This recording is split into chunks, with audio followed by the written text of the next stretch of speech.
Welcome home to USA Global TV and Radio, a place where dreams take flight, with authentic storytelling, diverse perspectives and meaningful conversations, where global stories unite and bridges are built beyond all borders.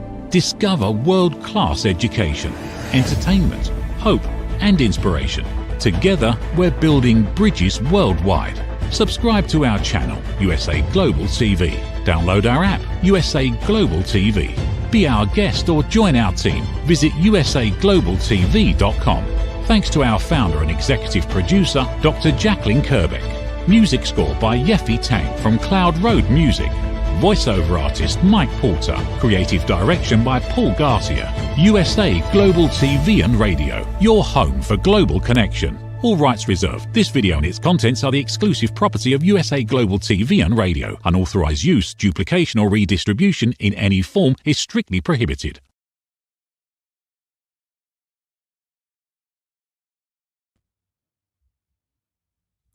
Good morning, good afternoon, good evening, and welcome home to USA Global TV and Radio, where today's show is Authentic Achievements. And today we're going to take a moment, or actually the whole show, so quite a big moment, to be able to think about the reflections from 2025 and how they shape our future. So unfortunately for all of you, you're stuck with just me today, as our guest was unable to join us.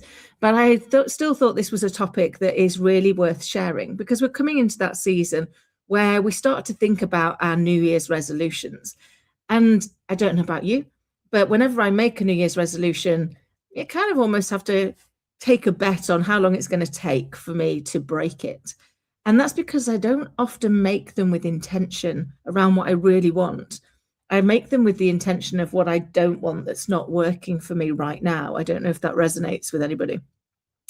And so this year I've decided to do something different. I actually took some time to pause and reflect and to really think about what has happened in 2025, what worked well, what have I learned, what could have gone better, and then to think really purposefully around when I sit here next year and do the same thing, what do I want to be reflecting on? Have I actually set up an intention for what I'm trying to achieve? What do I want to be proud of next year? What do I want for my little girl, for our family?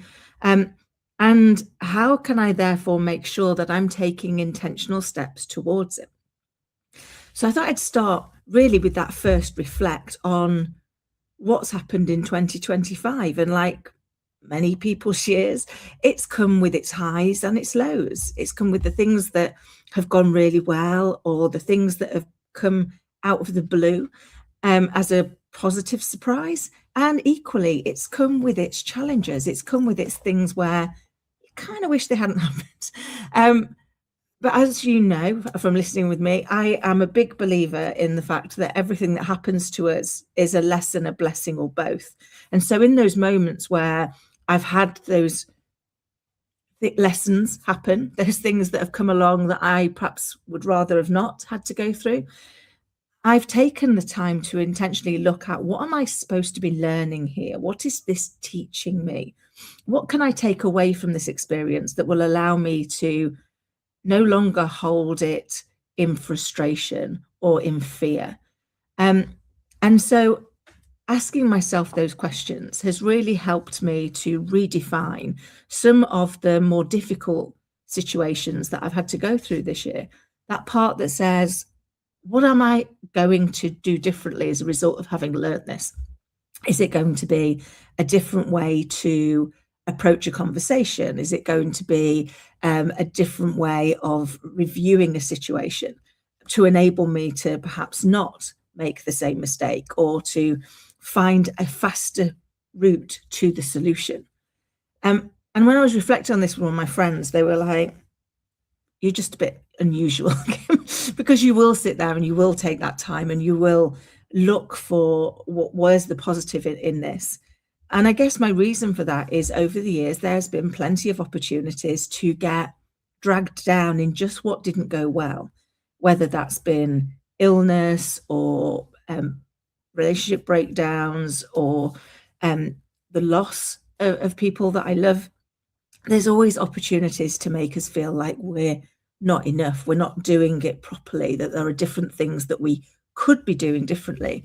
And particularly in the current environment where we've got a society that really is the kind of a compare and despair society. We look at the seemingly perfect lives that are displayed on social media, and then we look at the messy reality of our own life and find ourselves sadly lacking. But the truth is, what we see often on these social media platforms isn't the full reality. I don't post any pictures of me when I've got no makeup on and I've been up all night with Scarlett. That's my gift to the world.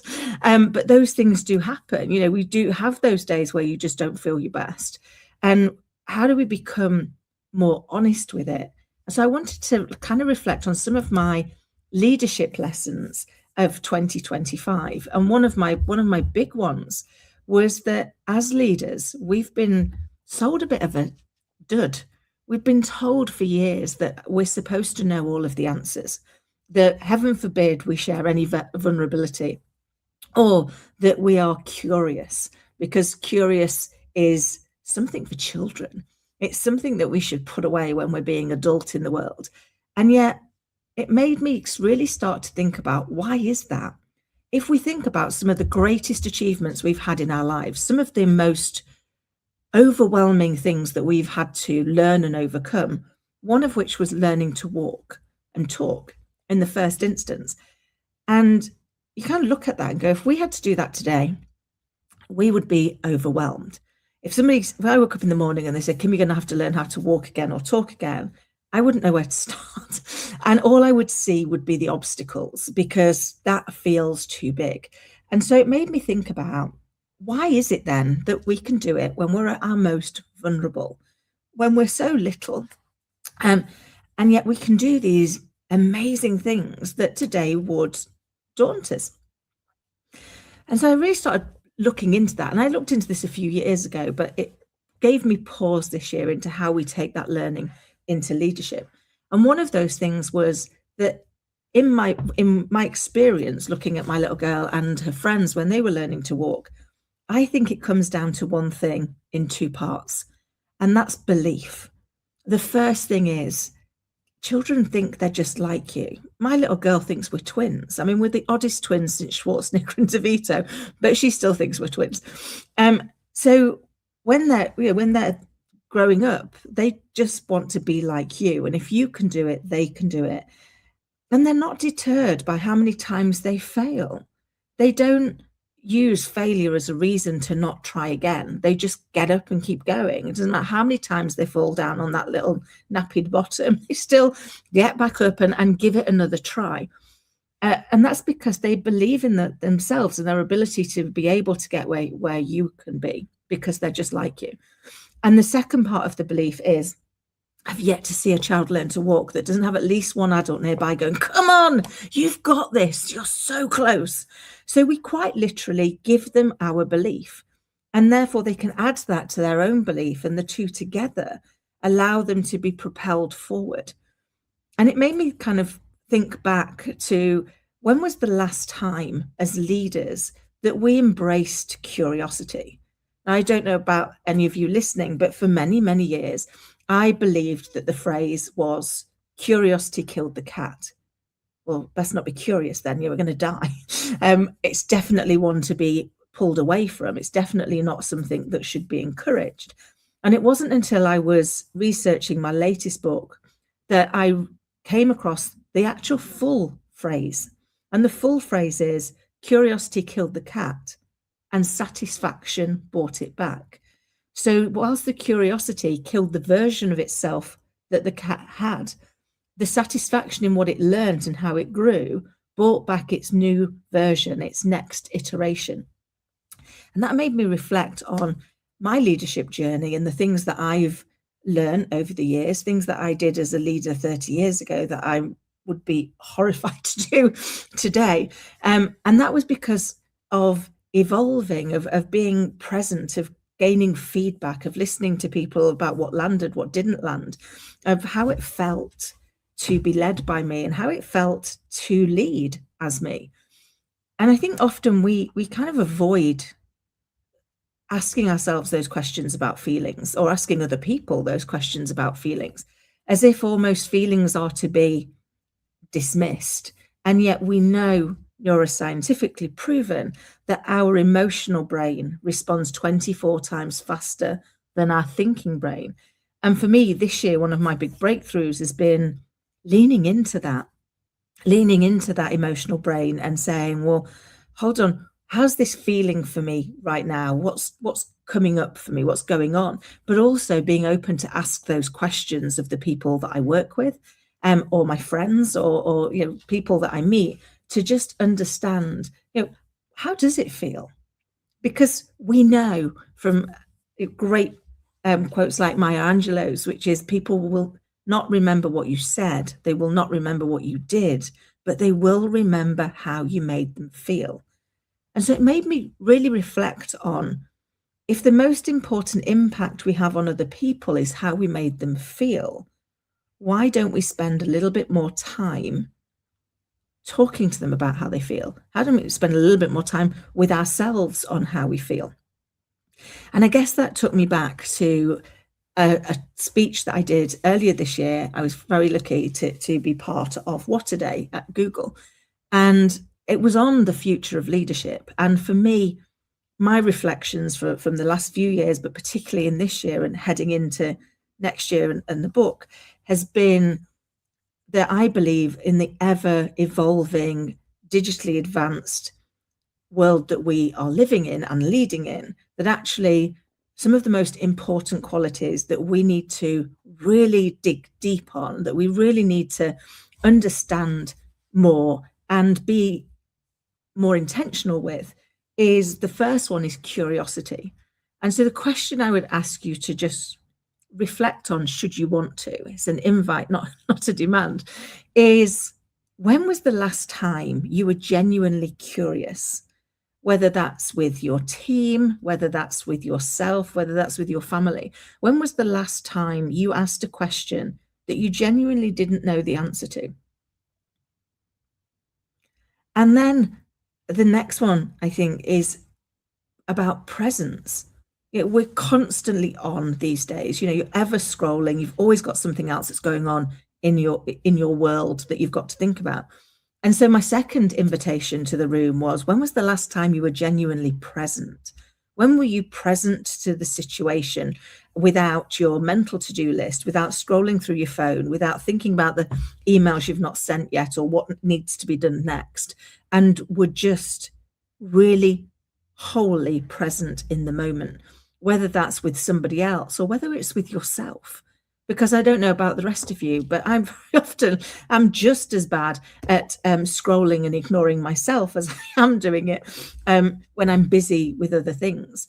And yet when we get our real breakthroughs, often when we take those moments to be intentionally curious and intentionally present, because when we do it with intention, we really think about it from all of our senses. How did that feel? What did I say? What did they say? How did that go? And what's the takeaway that I'm going to take from that?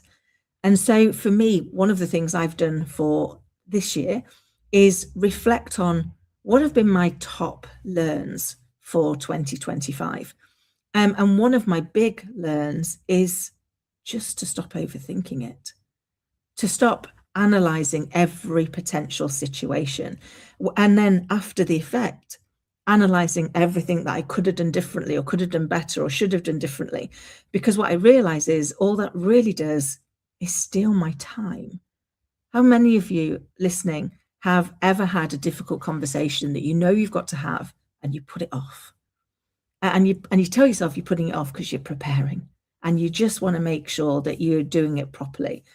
And for the time that you put it off, whether that's an hour, a day, a week, a month, that plays in your mind. It's still coming. You're still going to have to steel yourself to have that conversation. And so it takes away some of your joy in all of those moments. And then when you get there and you actually have the conversation, how many times have you gone, oh, that wasn't as bad as I thought. That went a lot better. For me, that happens a lot. And so I start to reflect on it and go, okay, I actually make the situation significantly worse for myself because I doom loop on this overthinking of what could go wrong, what might not, what might not land as well as it could land, what might get in the way. And then when I get there, it never goes as badly as I thought. So why not just trust my gut instinct? Because in all of those occasions, the conversation I've had has been the conversation I knew I needed to have in that first instance. All that overthinking didn't change anything. It didn't even amend the words I choose. All it did was allow me to procrastinate whilst stealing my own joy, whilst making myself feel bad. And you think, well, okay, how's that going to change things for me in the future? Well, I'm still going to be able to have the reflection, did it go as well as I thought? Is there things I could learn that I could have done differently? But actually what I'm going to buy back is all those hours or days, or on occasion weeks, that I have wasted my energy, wasted my time on over analyzing things that were probably never going to happen. I mean, in fact, didn't happen. So they were just a waste. So one of my first things that I've learned from this year and from that reflection is to just do it. Whether that's a positive action you want to take, or whether it's to give, to tackle a situation that needs to be tackled, to just get on with it, because progress beats perfection every time. And I think it's, that for me has really helped change. If I think about how the last 3 months have gone versus how the first 9 months went, getting myself in that position where I was able to really take decisive action, like I would with a client, like I would when I was running big organizations myself. And I realized I wasn't taking my own medicine and I wasn't leading myself with the same level of gravitas, with the same level of determination and intention as I do when I'm working. And I think that was my next lesson, which is we are all leaders of our own life. And therefore, we should put as much effort into being the leader of our life as we do into leading the people that we are entrusted to lead. And when we look at it through that lens, you start to see actions, see things that you wouldn't see if you didn't take that same view with yourself. So I think for me that those lessons were giving myself permission to be human, giving myself permission to actually share that I might not know the answer, being open to somebody else learning. And that was another key reflection for me. For many years, I believed and told everybody that I had made my career out of asking the dumb girl questions, the seemingly unintelligent ones around, well, why do we do this like this? And how do we get to that point? And actually what I now realize, having spent the year writing the book and really distilling all my lessons and having interviewed some amazing people, is what I did was I asked the curious questions, the questions where I didn't know the answer, but I wanted to know the answer because the answer was going to help me learn. And it led me to remember something, I think it was in Napoleon Hill's book, but he talked about when Henry Ford had taken, I think it was the Chicago Tribune, to court for slander, because they'd basically reported that he was an uneducated buffoon of a man. And he took umbrage at this. And when they went to court, they asked impertinent question after impertinent question, all designed to prove their point that he was an uneducated buffoon of a man. And then he suddenly, after one particular question, his response was, in my office, on my desk, I have a big wooden box that has buttons all over it. And at the press of a button, I can summon to my office somebody that can answer any question that I need answering. And at that point, the court realized that that is not the answer of an uneducated man. That's the answer of a quite clever man who's going, why fill my head with knowledge I might not need when I can just surround myself with the people that have got the knowledge, and therefore I can focus on what I need in the moment. And that really gave me some further pause for thought that said, how often do we get ourselves in a place of trying to learn more and more and more things, trying to ensure that we don't get caught out as leaders, that we aren't asked a question that we don't know the answer to? And why is that? Why is that so important that we aren't asked a question that we don't know the answer to? And when I reflected on it, I was like, well, I don't think it is that important. You know, on the occasions where I haven't known the answer to the question, of which there's many, I've known the right question to ask of the right person to get the answer, which means you get the knowledge you need, and you can move forward as an organization. But it also allows you to give your people permission to be part of the solution. And very often we don't ask them their opinion and their advice. We tell them what it is we need them to do. We tell them where it is that we're going to go. But when did we last ask them, you know, what do you think's going well here? What do you think might not be going so well? What is it you think we know that we might not know? Because in all the organizations that I've worked in, probably my favorite question to ask is, what is the daftest thing we make you do?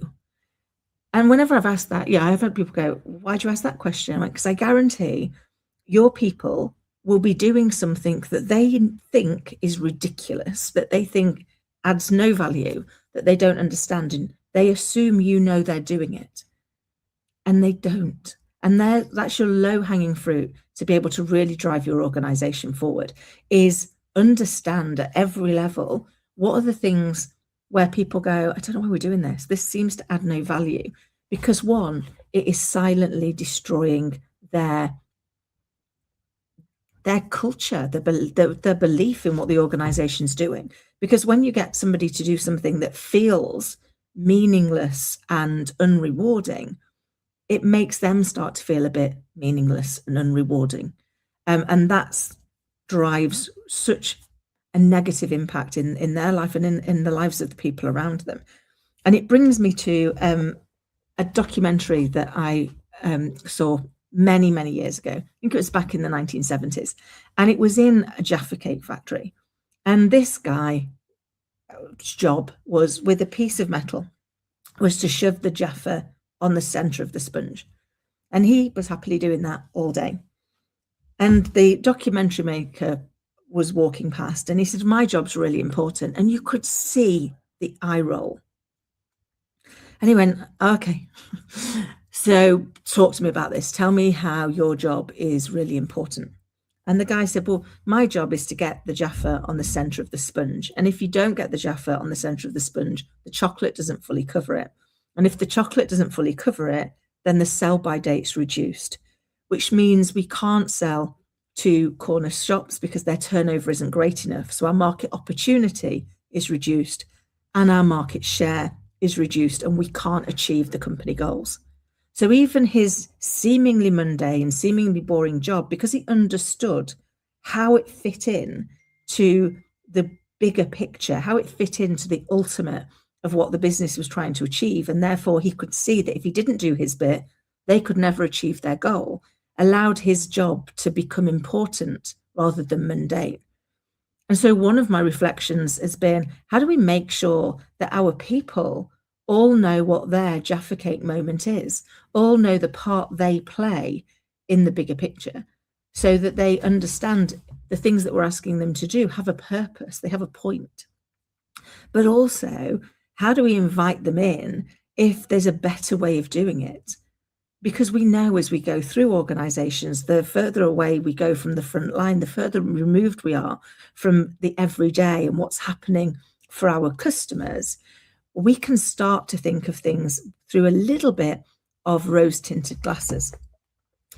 And so for me, as I've come to the end of this year, there have been those big reflections on, have I done that for my team? Have I helped my clients do that for their teams? Are we all much clearer now on what it is we need to do, and how do we ensure it's being done? Because one of the other things that I hear a lot from people that I talk to is the minute you talk about risk and governance, everybody goes, ugh. I mean, it doesn't sound like the fun stuff, does it? We've got risk and governance in place. And yet we know in life, everything comes with risk, but it also comes with a need for us to regulate that, to understand. And some of those risks are positive and some of those risks are negative. But once we're owning them, once we understand them, then we can take mitigating action. We can say, how do we ensure that this thing we don't want to have happen doesn't happen?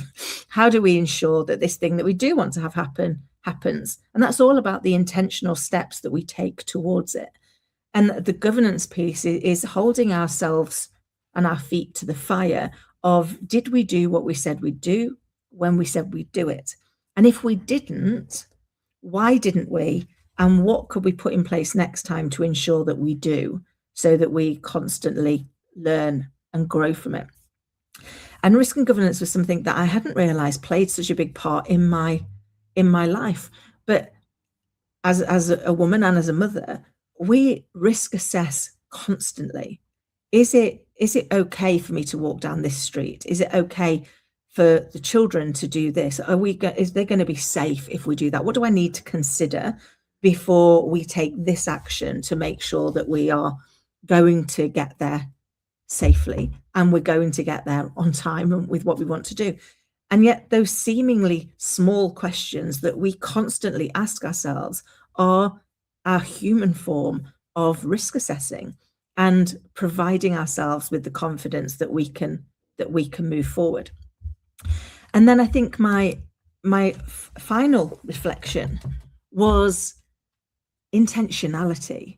So I realized as I headed into 2025, as I left 2024, it was very much more around looking back and going, well, I want to resolve these things. Even the word resolution tells you you're fixing a problem. And so we come at it with a problem to solve instead of looking at actually, where do I want to be? What do I want to achieve? What am I putting out into the universe to say, this is where I'm going, this is what I want to do. And so as we got to, I kind of probably midway through the year, I started to think about things much more intentionally, much more around actually what do I want the end of the year to look like? What do I want my life to look like? How do I want to show up as a mother, as a friend, as a colleague, as an advisor? And since I did that, things moved so much faster. Since setting that intention of where I wanted to go and what I wanted to do, and therefore using that as almost a barometer when new opportunities or ideas come in, that goes, does this meet what I've said is my intention, or does it distract? That I've been able to achieve so much more than I'd done in the first half of the year in the last few years. So I think for me, having that intentionality is really important. And all of these things factor into how workplace culture has evolved this year. When I went to What a Day, one of the big questions that's on everybody's lips almost, particularly because it was lots of HR people, was, how do we give our employees confidence that their job isn't going to be eroded by the advancements of AI? And how do we make sure that people feel safe and secure in their future career? And I think for me, as I said then, a large part of it is we have to turn up the volume on the humanity in leadership, on helping people understand it's not about it taking your job, it's about enhancing your job. And actually, it's only as good as the inputs that you put in. So all your expertise, all your knowledge, all your experience, when you add that in to AI, it becomes significantly more powerful. And therefore, it allows you to take away some of the more mundane things that aren't you at your best, to free you up, to put all that focus into the bits where you are at your best.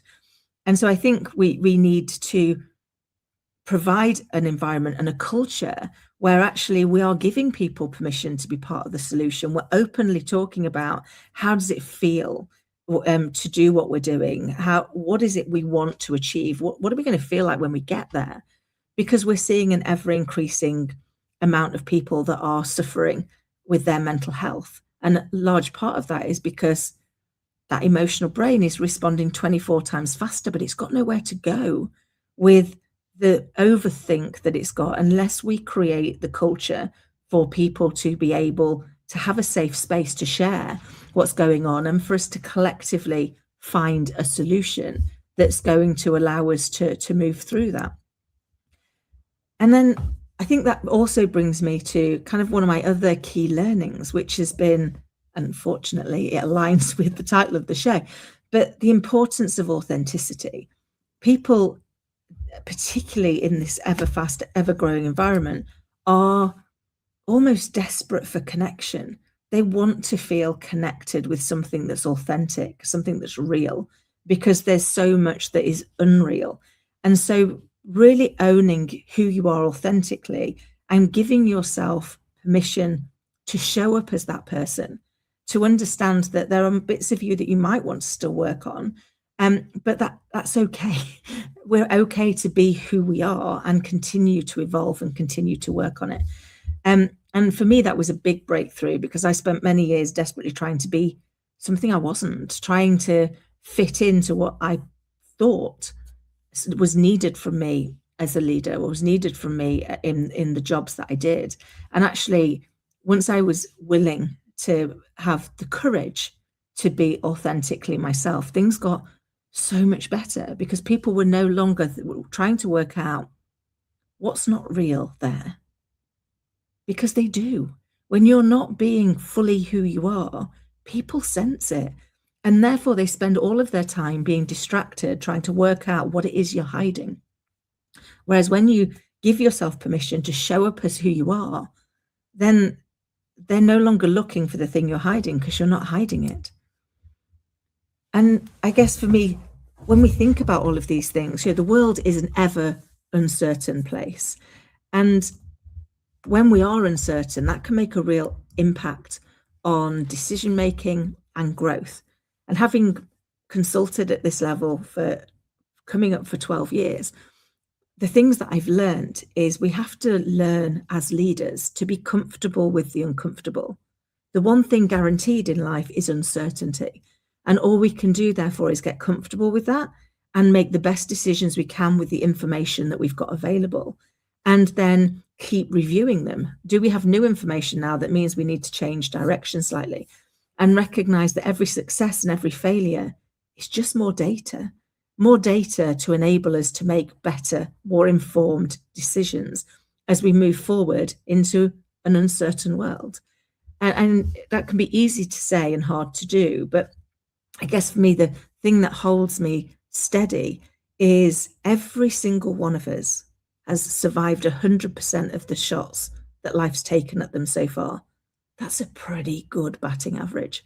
And that should give us some confidence that if we follow the constant learning, the constant reviewing and the iteration, because if you look at all of the big successes in life, whether it was the finding of a light bulb. You talked, Thomas Edison has a great quote, which is, I didn't find one way to create the light bulb. I found 10,000 ways not to do it. And what he did was he kept iterating. He kept looking what could be different, what could go slightly. It wasn't rip it up and start again. It was constantly reviewing for what are the one or two little levers that we could change, the little levers we could drive. But you take that attitude into your organization, into your culture, and invite everybody else to do it as well. And imagine how much faster you will get there. And I think, so for me, when I'm thinking about how reflection shapes better leadership and better impact, it really is down to that, looking for those iterations, looking for those elements that go, this is doing okay, but are there any parts of it that could go better? Or this isn't going as well as expected, but are there parts of it that are doing really well? And so how do we make sure that we are just in that space of constant iteration? And for me, that kind of pulls us back to where I started today's show, which is around the skills I think we need, not just as leaders, but in life. to turn the volume upon is to be curious. What's going on in my world? What's going on in your world? What's going on in the environment, in the economy, in the world as a whole? Because the more we're curious, and the reason why for me curiosity is so important is when we're curious, we seek information without judgment. We're not seeking to tell you you're wrong and prove that we're right. We're just interested. We want to learn something that we didn't know before. And so I think curiosity is crucial. I think intentionality is crucial, because if we were just curious, we could fall foul of being that toddler that just goes, but why? But why? But why? And I don't think that's a life any of us would really want to live. So being intentional about our curiosity, what is it I want to open my mind to and learn from and see where that takes us. And then being really present. So one of my biggest takeaways from 2025 has been putting in moments of thinking. I was that busy doing and had a to-do list longer than I am tall, and realized that how much of our time do we waste simply doing tasks that actually weren't important in 5 days' time. If we'd not got to them, the world wouldn't have ended. It wasn't that important. And yet we tick them off first because we know we can get them done. And so I started to do a process of, at the end of each day, reflecting on the day and coming up with what were the 3 things, maximum of 3, that needed to be done tomorrow for tomorrow to be a success, whether that was as a business leader, whether that was for the organizations that I was helping, or whether that was as a human being and a mum. And taking it down to just 3 that were really important, rather than 103 that were diluted, was the place that allowed me to really start to make progress, to make decisions. And so as we come to the end of today's show, I would invite you to take a moment of pause as this year ends and to really reflect on, what are your takeaways? What are you proudest of? What have been your greatest lessons? And how are you going to take those 2, the things that you're proud of and the lessons that you learned getting there, to shape next year with intention? When we're here again in a year's time, then we can have a look at, what did you do? How did you live up against that intention? How did you move forward against where you were going? Because one of the things that I learned a long time ago is I was running away from what I didn't want instead of running towards what I did. And so we're going to just share briefly before I go, some of the things that I'm proudest of this year has been the launch of my children's book. It's been my first ever children's book, and I've been blown away by how kind people have been. But the reason I share this is I started writing children's books when I was 7, and I'm 52. So that's 45 years in the making. And that was because I told myself it wasn't for me. That's not what I can do. That's not where I fit. And the reason this book got wrote was because I wrote it for my little girl. It was only ever supposed to go for her until somebody else read it and said it needed to go further. And I share that with you because if you've got a dream inside you that you've been telling yourself you can't do, I invite you to lean into it and see how that can shape your future. Because my reflection is that I spent years telling myself I couldn't do this until the reason for doing it became significantly more important. My reason for doing it, to help my little girl through a particular day, was more important than my ability to do it. And once that happened, it went out into the world, and I realized I could do it.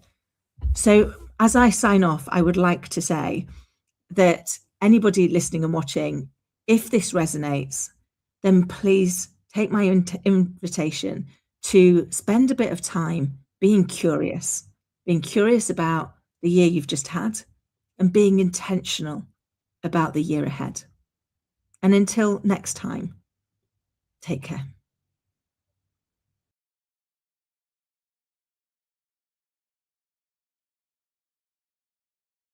Get ready to wear the brand that's changing the world of media. Introducing the official USA Global TV and Radio online store. From our TV show hosts to our incredible global guests, you asked, we delivered. Rep your appearance with pride. Whether you've been on air, hosted a show, or tuned in, we have something just for you.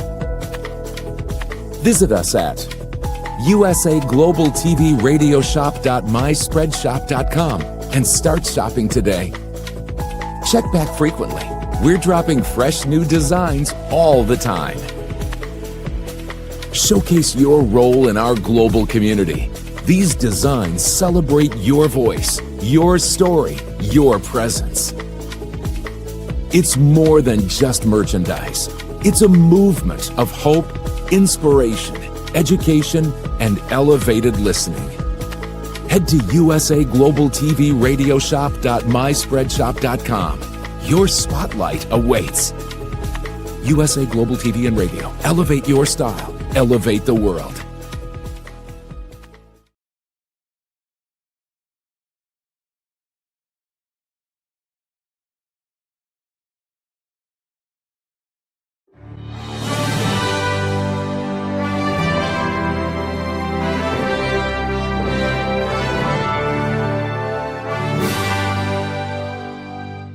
Which of these 5 statements sounds mostly like you?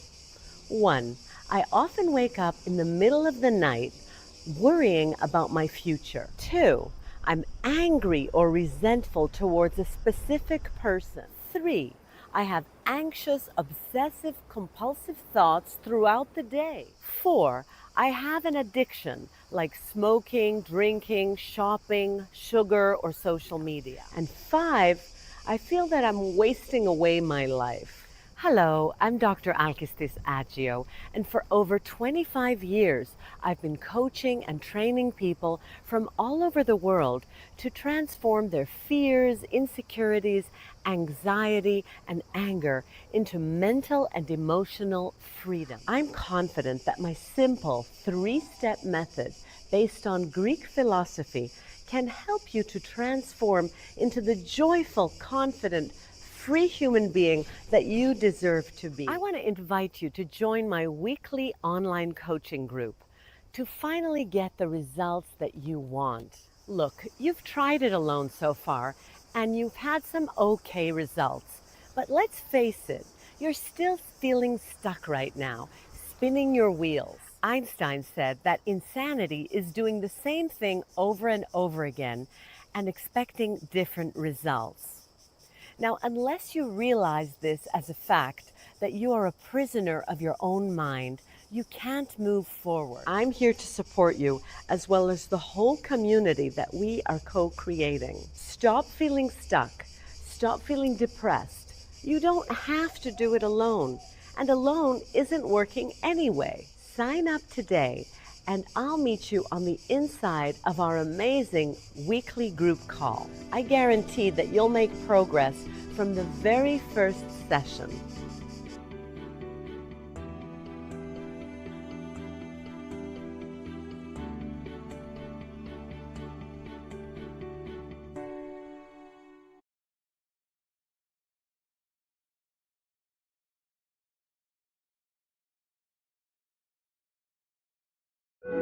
In a noisy world, true connection begins with listening. Elevated listening transforms every conversation in just 5 simple steps. Pause and breathe. Set your intention. Listen with curiosity. Reflect back. Agree on one next step. Join the Listening Mentor on Let's Finally Talk with Dr. Jacqueline Kerbeck, the Listening Mentor, where we help you find inner peace, one conversation at a time. Streaming every day. Let's Finally Talk TV show with Dr. Jacqueline Kerbeck, only here on USA Global TV and Radio. Subscribe to our YouTube channels to watch and engage with all our content.